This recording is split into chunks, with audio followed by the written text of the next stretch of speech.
Está no ar Momento Espírita, o programa que traz o espiritismo para bem perto de você.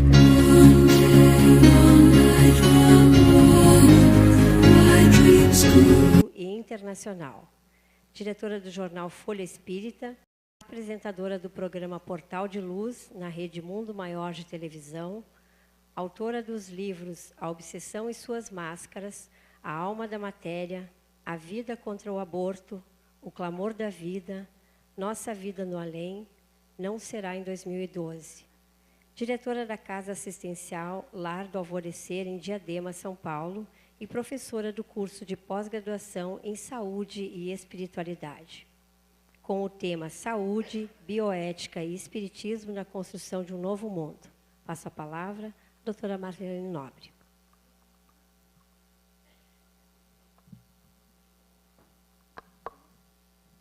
Meus prezados irmãos, estamos atravessando um momento particularmente crítico da nossa história. E quem nos diz é Allan Kardec, que previu no século XIX estes momentos mais graves que estamos vivendo agora e que tinham começado com o advento do Espiritismo. Quando vos é dito que a humanidade chegou a um período de transformação e que a Terra deve se elevar na hierarquia dos mundos, não vejais nessas palavras nada de místico, mas, ao contrário, o cumprimento de uma das grandes leis fatais do universo, contra as quais toda a má vontade humana se quebra. Palavras de Allan Kardec no capítulo 18 de A Gênese. Eu convido vivamente a todos os prezados ouvintes a se dedicarem a este capítulo da Gênese, onde nós somos alertados pelo codificador para os tempos que estamos vivendo agora e que se iniciaram com a vinda do Consolador, do Espiritismo. É ainda Allan Kardec quem nos diz: os homens, com a sua inteligência, chegaram a resultados que jamais haviam alcançado sob o ponto de vista das ciências, das artes e do bem-estar material. Resta-lhes ainda um imenso progresso a realizar, o de fazerem que entre si reinem a caridade, a fraternidade, a solidariedade, que lhes assegurem o bem-estar moral. Ainda do capítulo 18. O que significa que aqueles que estão alertados por ele, pelo codificador e pelo Espiritismo, têm de trabalhar arduamente em favor da caridade, da fraternidade, da solidariedade, a fim de que asseguremos o nosso progresso moral. Mais recentemente, Chico Xavier explicou-nos o que está para acontecer nesses momentos finais que consideramos o último segundo da etapa de prorrogação. Perguntaram a ele se a reunião da comunidade dos espíritos superiores já havia se dado. E ele disse que sim. Uma delas tinha sido quando nosso Senhor Jesus Cristo recebeu a nebulosa da nebulosa, uma massa informe das mãos de Deus, a fim de cinzelar e arquitetar o maravilhoso mundo chamado Terra, há 4 bilhões e 600 milhões de anos.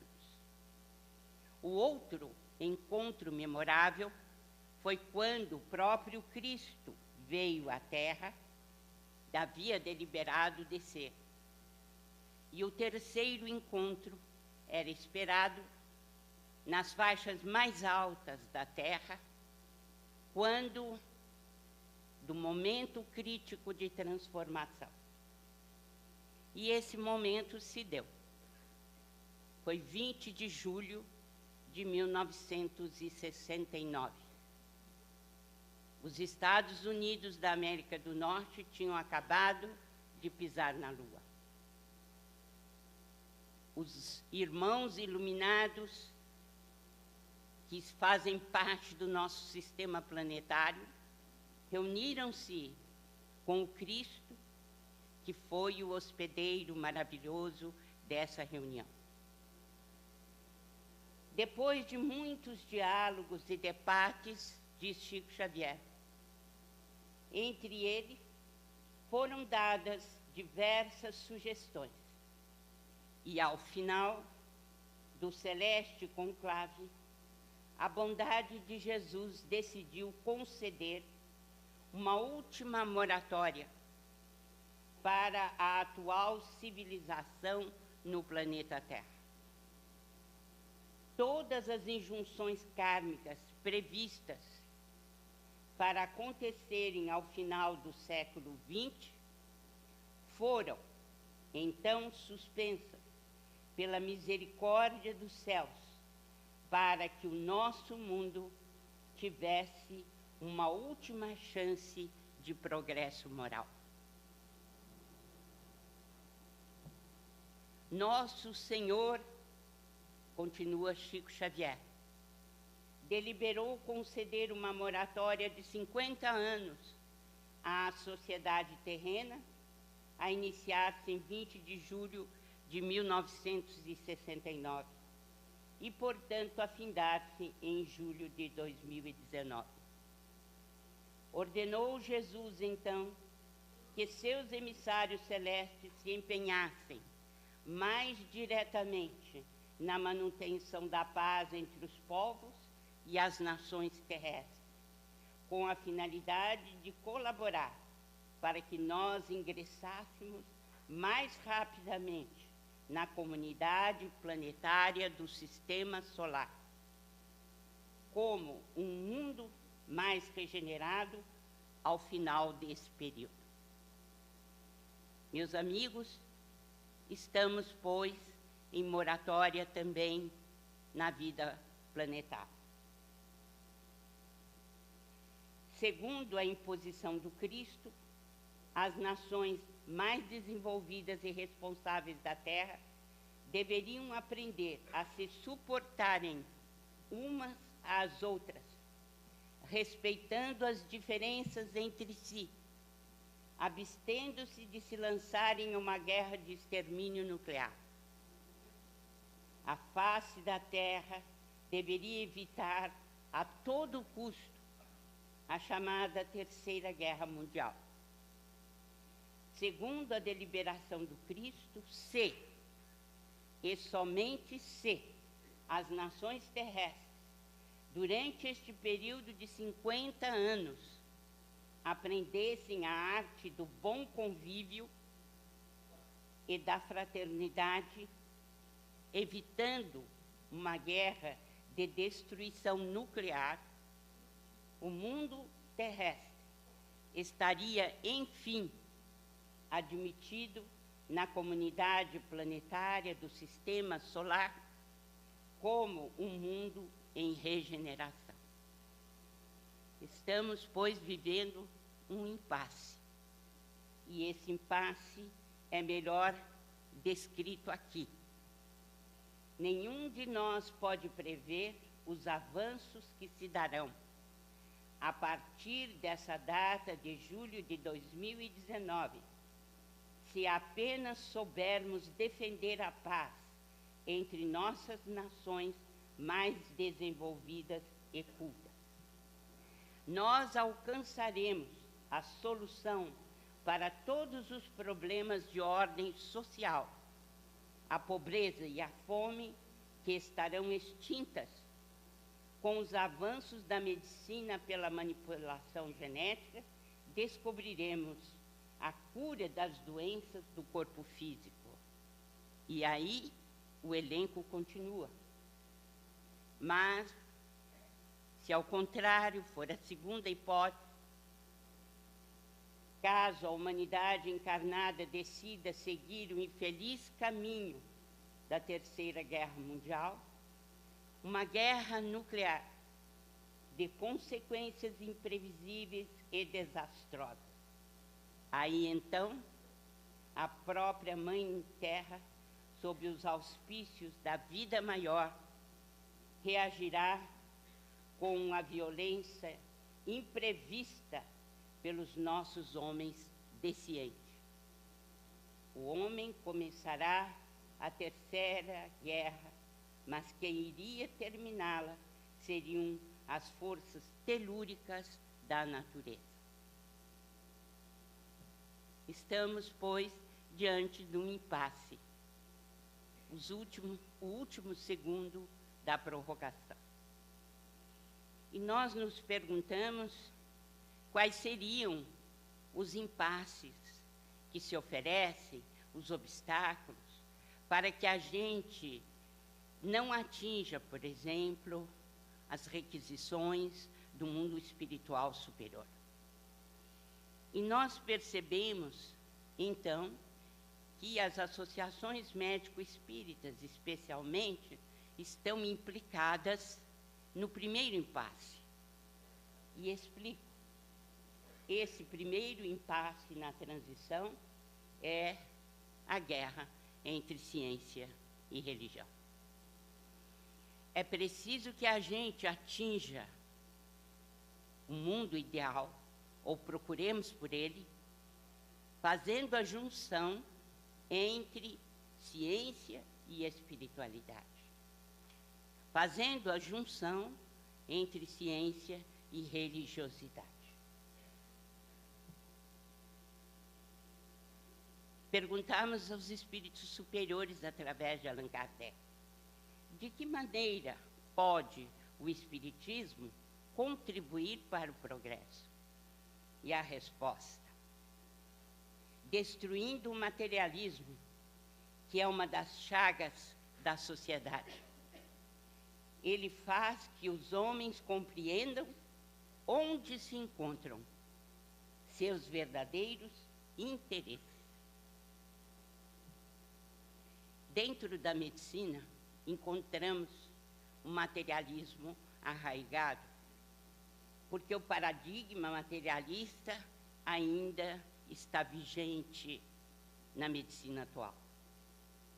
Porque a saúde é considerada ainda como produto dos genes. Influência do ambiente, nós já admitimos.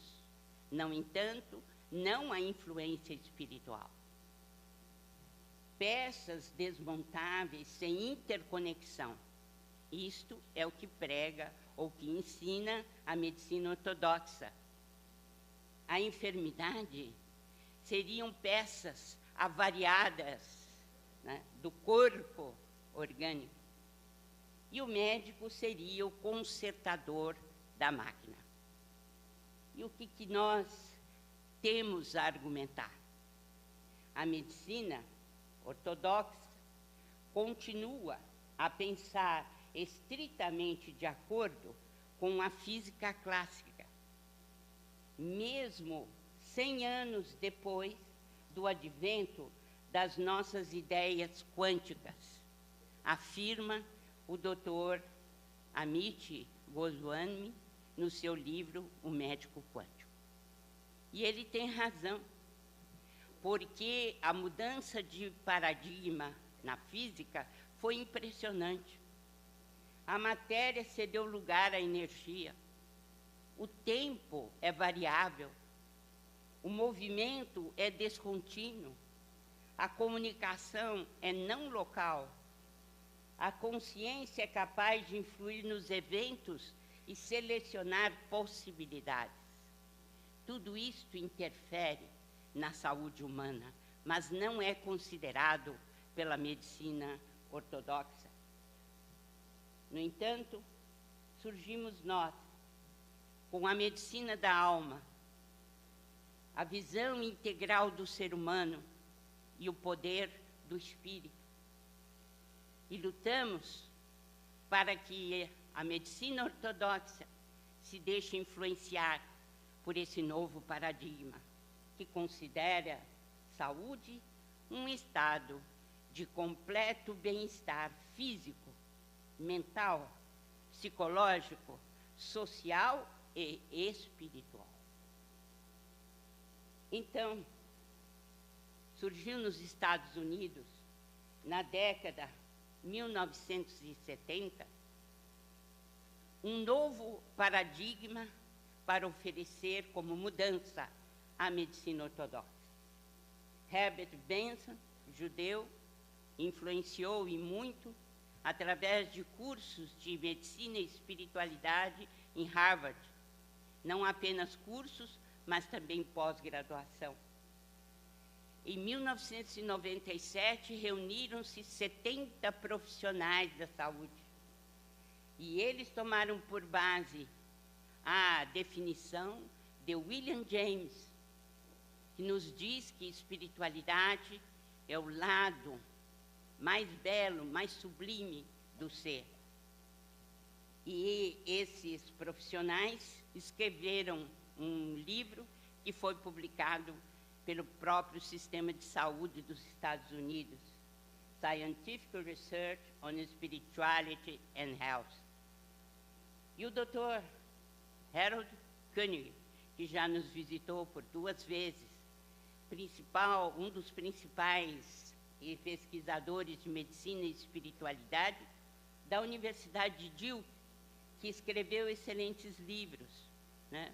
O Compêndio Religião e Saúde e também Espiritualidade no Cuidado com o Paciente. Temos também um luterano, Dr. Koenig é católico, o Dr.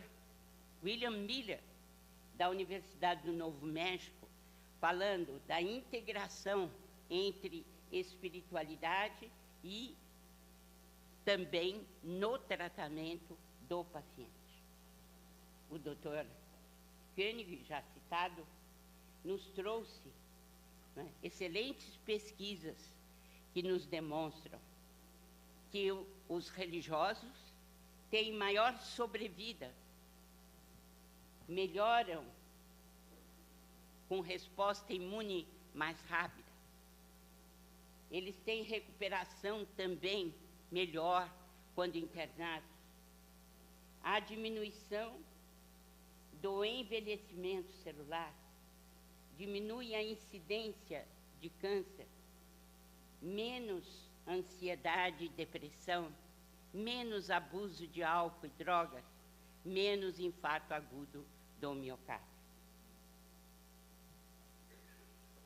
O Dr. Jeff Levin, que esteve conosco em Paris em 2012, nosso congresso, é judeu, tem um excelente livro, Deus, Fé e Saúde, a nos mostrar que estudos epidemiológicos nos dizem que a filiação religiosa é um efeito protetor sobre a saúde, principalmente por influência do comportamento.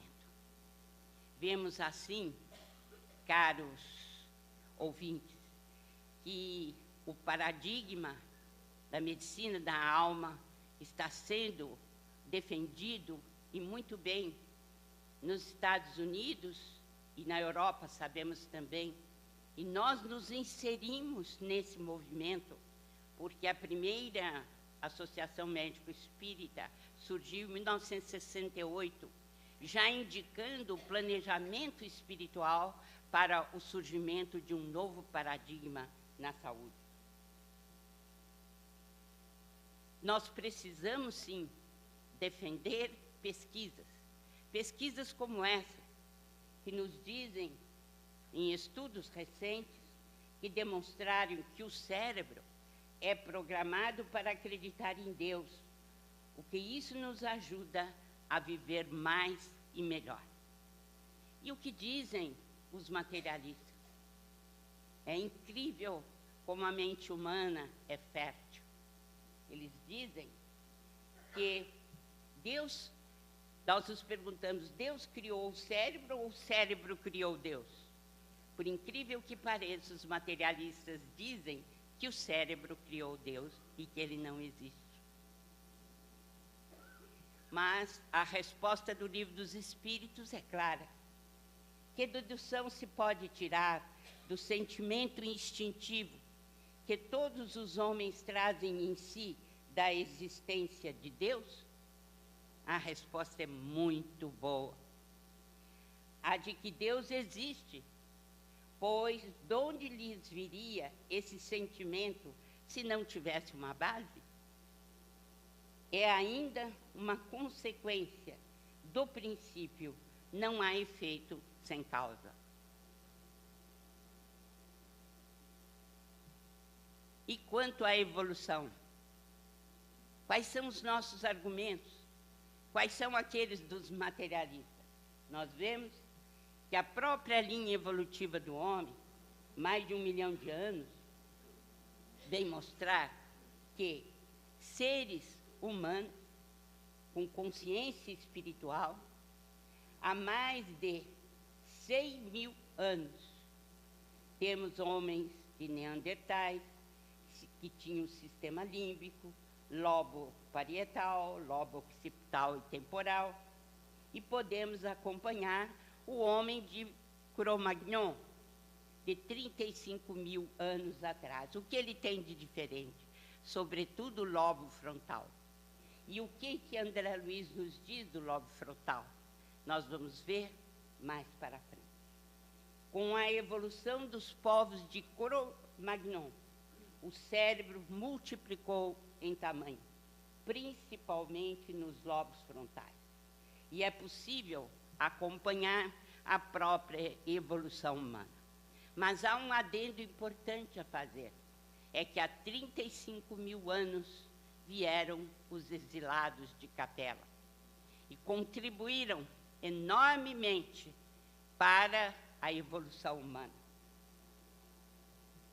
Podemos aqui ver os neandertalenses e a turma do Cro-Magnon com o lobo frontal mais desenvolvido. Diz Calderaro, em 1947, o cérebro é o órgão de expressão da mente em trânsito da animalidade primitiva para a espiritualidade humana. Meus amigos, nós sabemos que o acaso não explica nada. E o Espiritismo tem a mais interessante e construtiva teoria da evolução humana, principalmente na evolução em dois mundos. E podemos afirmar com segurança isto porque abolimos o acaso. Para nós, ele não cria nada. E nós introduzimos uma palavra-chave, a reencarnação, que consegue explicar a evolução humana. Para compreendermos melhor por que o frontal terá que se desenvolver, André Luiz nos traz, em 1947, o cérebro trino, o cérebro inicial com hábitos e automatismos, que é o subconsciente, o porão, o córtex motor, com as conquistas de hoje, o esforço, a vontade, no aqui e no agora, e os lobos frontais, que representam o ideal e a meta superior, o superconsciente. Interessante, porque só em 1968 o Dr. Paul MacLean confirmaria André Luiz, que havia dito em 1947. Diz o Dr. MacLean que nós vemos o mundo por 3 cérebros diferentes, exatamente como postula Calderaro no Mundo Maior.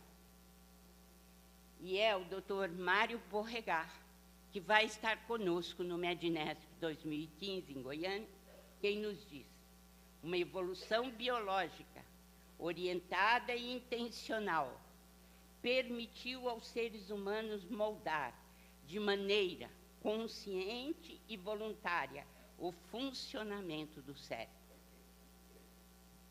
Impulsionada a evolução não apenas por instintos de sobrevivência e reprodução, mas também por complexos conjuntos de percepções, metas, desejos e crenças.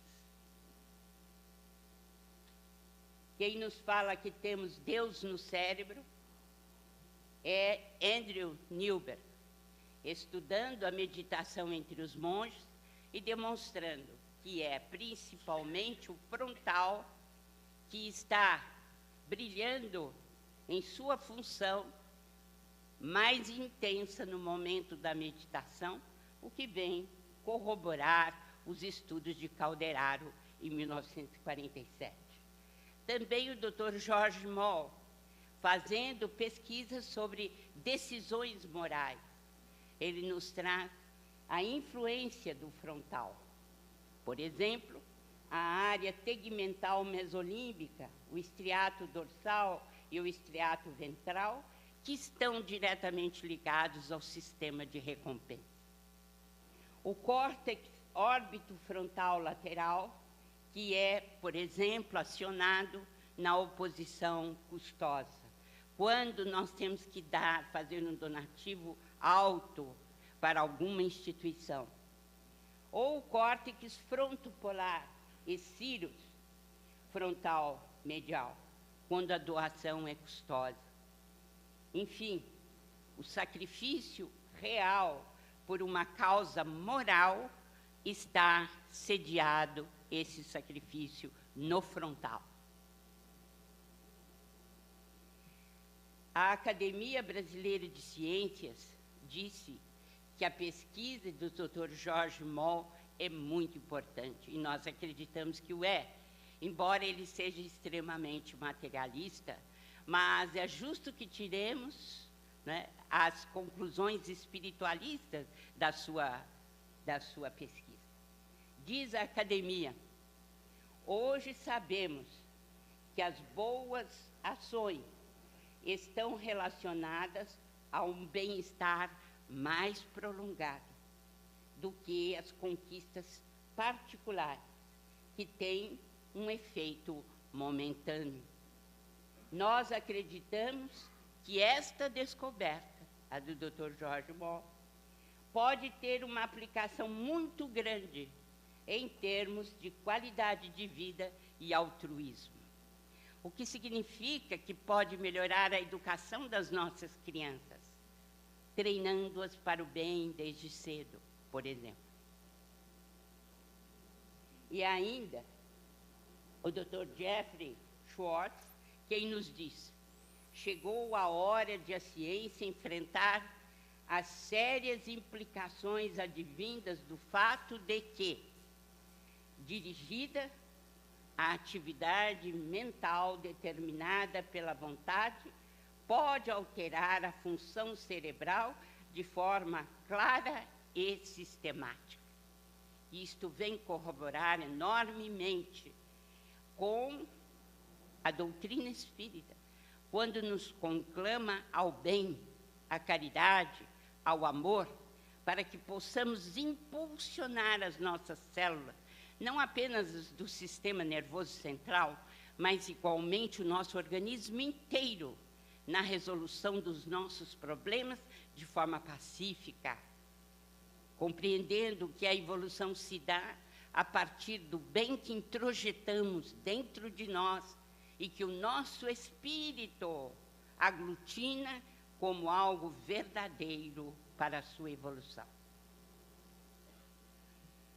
Ainda deste livro extraordinário, No Mundo Maior, Calderaro nos diz: nos planos dos lobos frontais, silenciosos ainda para a investigação científica do mundo, jazem materiais de ordem sublime, que conquistaremos gradualmente no esforço de ascensão, representando a parte mais nobre de nosso organismo divino em evolução.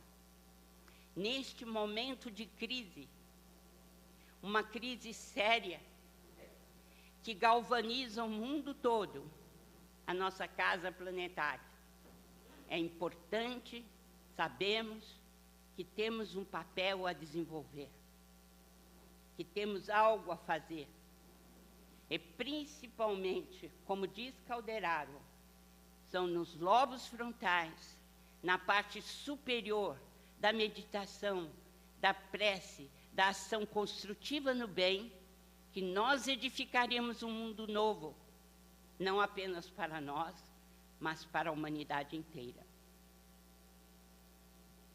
Aprendemos muito mais sobre o mistério da mente com o Wilder Penfield, um dos grandes pesquisadores da mente, que foi confirmado pela doutora Candace Pert em Moléculas da Emoção, quando ele nos fala sobre o sistema límbico, hipotálamo, hipófise, amígdala, etc., né? E que foi confirmado como centro de emoções das nossas vidas.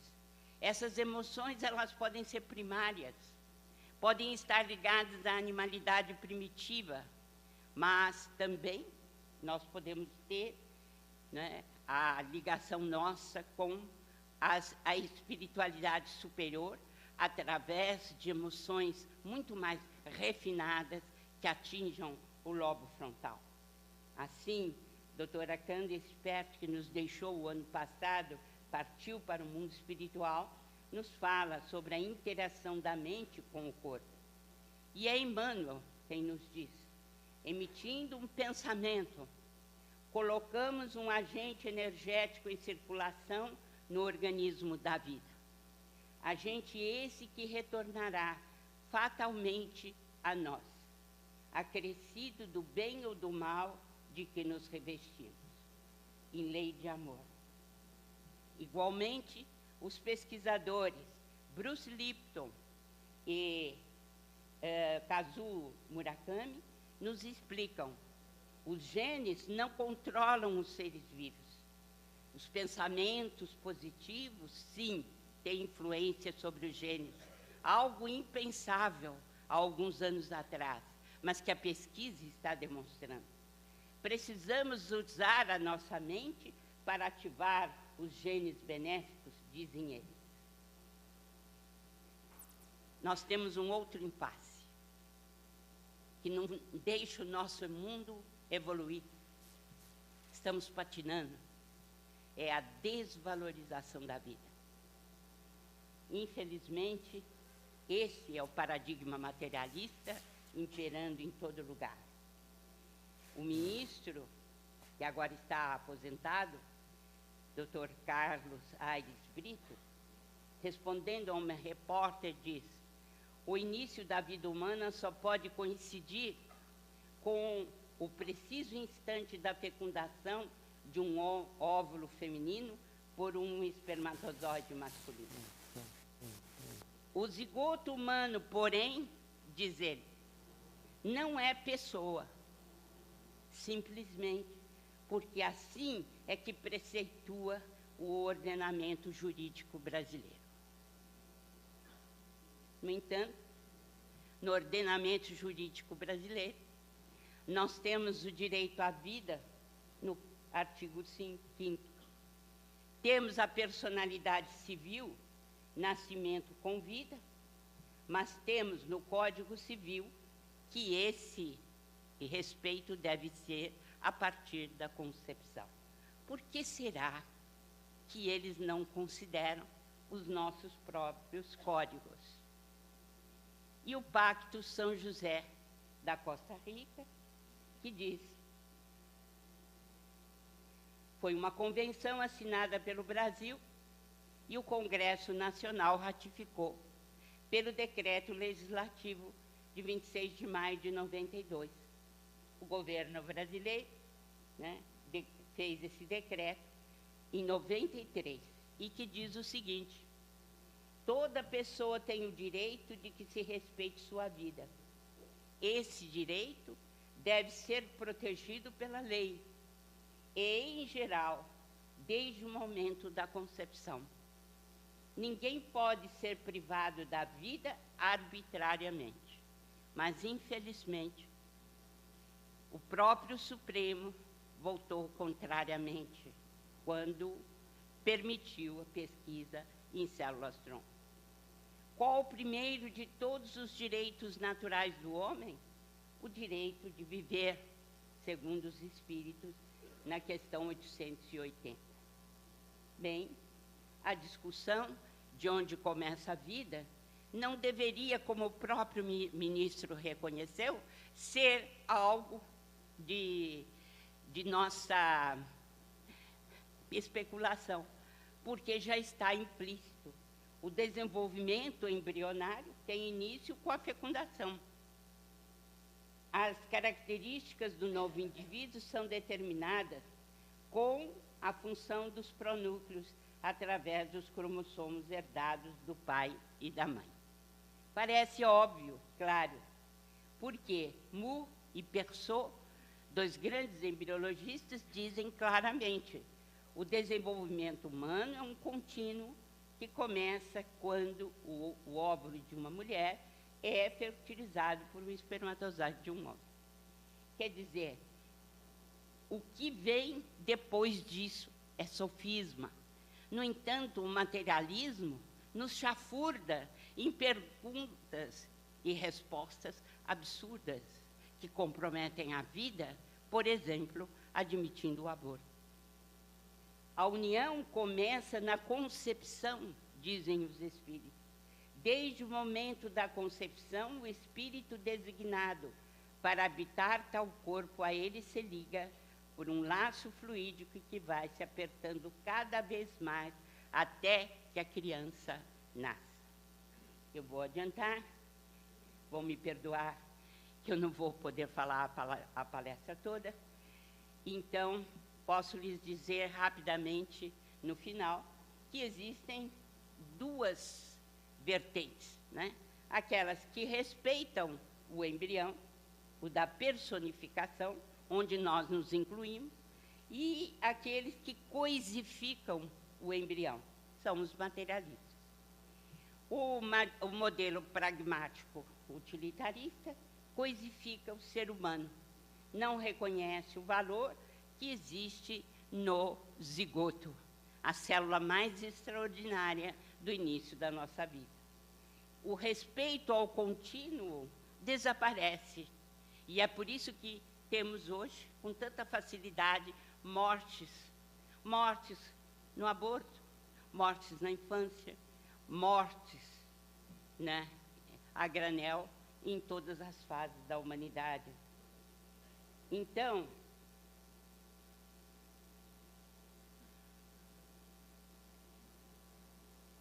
esse é o impasse que fica para nós.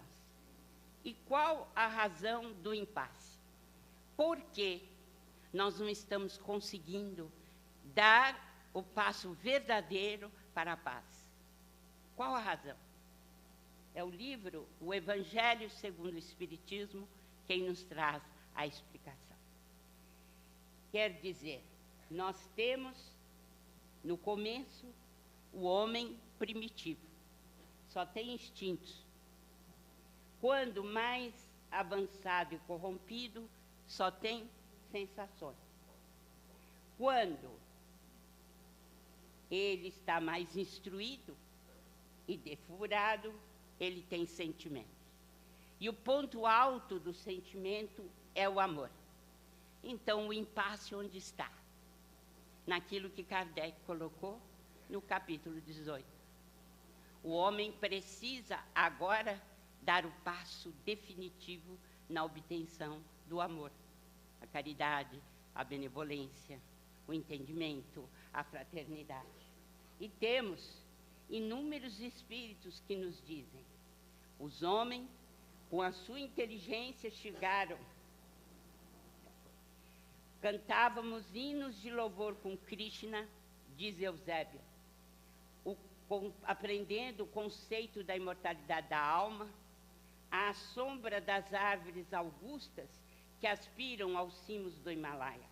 E descíamos, logo depois, ao vale do Ganges, matando e destruindo para gozar e possuir. Eis o problema. Entramos para a religião e a religião não entra para o nosso coração. Não amamos. E eles continuam. Eusébio, no Mundo Maior, capítulo 2, foi assim que atingimos a época moderna, em que a loucura se generaliza e a harmonia mental do homem está a pique de sossobro. De cérebro envolvido e coração imaturo, requintamo-nos presentemente na arte de esfacelar o progresso espiritual. Não basta crer na imortalidade da alma. Antes de mais nada, importa elevar o coração, esquecer as ilusões da posse, dilacerar os véus espessos da vaidade, abster-se do letal licor do personalismo aviltante, a fim de que o sol eterno de Deus dissipe as transitórias trevas humanas. Sopros imensos da onda evolucionista varrem os ambientes da Terra. A mente humana perplexa é compelida a transições angustiosas. A subversão de valores, a experiência social, o processo acelerado de seleção pelo sofrimento coletivo perturbam os tímidos e os invigilantes, que representam esmagadora maioria em toda parte. Palavras de Eusébio, no Mundo Maior. Diz Emmanuel, as nações poderosas organizaram um quadro escuro que se esforçam por disfarçar nos banquetes políticos e nos votos de paz. As nuvens de ódio que se avolumam na psicosfera do planeta rebentarão em tormentas arrasadoras sobre as comunidades terrestres. Mas o que é preciso fazer agora? Tão somente, diz ele, continuar a viver na retidão de consciência, fiéis ao Cristo, no serviço incessante de burilamento da alma, na certeza de que, se a glorificação chega por fora, a verdadeira felicidade é obra de dentro. E, finalmente, na entrevista que fiz com Chico Xavier, que eu deixo como uma bênção para todos nós. Vibremos para que o mundo permaneça em paz. Sabemos que, diante do Divino Mestre, a separação não existe, que todos estamos ligados uns aos outros, e que por isso mesmo, o próximo, mais próximo, é sempre aquela pessoa a quem devemos mais amor, mais tolerância, às vezes, quem sabe, mais perdão, mais entendimento, para que a fraternidade não seja um mito em nosso mundo, em todas as dimensões. Vamos todos vibrar pela paz. Com essas palavras de Chico Xavier, eu encerro, desejando que realmente essa nossa Assembleia sirva para manter a paz em nosso planeta. E dedico ao querido amigo Nestor Mazotti, que se foi para a paz espiritual. Com muito amor e muita gratidão do movimento médico espírita. Muito obrigada.